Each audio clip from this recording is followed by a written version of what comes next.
Hey everyone, we promised last time that we were going to go shopping and take you with us, but instead we went shopping and didn't take you with us because today's kind of a rough day for me with pain and mobility, so it was just easier this way. So Troy's pulling out everything that we got, but we also realized that we had a lot in our freezer that we needed to use, so we didn't go crazy with what we bought. So I'll pull out a couple of the key things in the freezer that we will use. If you have not tried Argentinian shrimp, instead of just like the traditional shrimp that you get at the grocery store, we get this at Sam's Club. It is a game changer. It's super similar to lobster, which we love. So we got a couple bags of this that are each 2 pounds, and we got lobster, as Troy's showing you.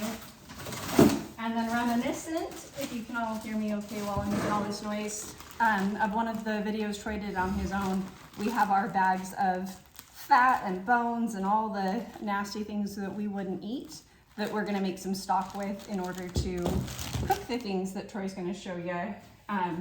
In the fridge, we have some steaks that we'll have as well, but I'll kind of pick you up and show you what we've got, and Troy can tell you what it all is. You have wonderful lobster tail. These aren't the best, but it's meat, and your body needs nitrates. That's per Dr. Ken Berry. So there's times they will give in to just like that snack of the processed meat, but it's never our primary source of protein. No. And then we wanted to try the difference in the flavor of the beef chuck and the ground beef, which is kind of a, different type of cut of meat. And then to incorporate some ground pork into the ground beef so that it just doesn't have the same flavor all the time. Yeah.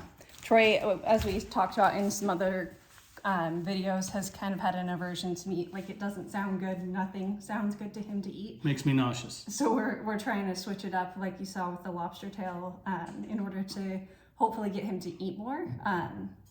But he is also going to show you how we recook our food, because we are trying really hard to never use the microwave. So we've got kind of a hack that makes it easy for us to have reheated, moist food without using the microwave. So, little trick. When you have your broth and you want to have it later in the day, instead of putting it in a cup and nuking it, set up a slow cooker and just set it on to warm, and it'll be just fine in like a couple hours or even an hour. Then you can eat it that way. Same thing with reheating your food. Instead of reheating your food in the microwave, put servings inside of your slow cooker, put it on warm, and it'll be ready for you when you're ready to eat. So you don't have to worry about the harmful parts of radiation in the microwave. Yeah, and I'm sorry it's super shaky with this, but you'll notice that it's a 3 slow cooker, so we're able to have a serving for me, a serving for Troy, and it's ready whenever I'm done with meetings. I can have lunch, or we can let it go till the end of the day. But if you don't have small slow cookers, I would recommend that if you decide to try this way of reheating your food. Because you can use it as your serving bowl too, so you don't have to worry about, dirtying a bowl. You just take this off, eat your food, clean it, ready the next day. Yeah. We've got 2 more minutes. Is there anything else we should chat about? Maybe your difficulties with navigating a grocery store. Oh yeah, I did want to share about that.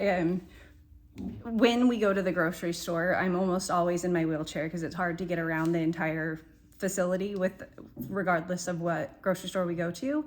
And honestly, I'm not able to reach like half of the items. So it's super tricky. I go to a location and then I have to point at Troy and say, I want this, will you get that for me? And there's no real solve, so it's not like an indictment of grocery stores, just the reality of some of the struggles that you go through when you're disabled. But real quick, with just a few seconds left, also Troy wants to work on fasting at least 2 days of the week. So I think it'll be our Monday, which is Tuesday and Thursday of this week. We're gonna fast for that entire, I know it's like all focused on me. We're gonna fast for that entire period, so.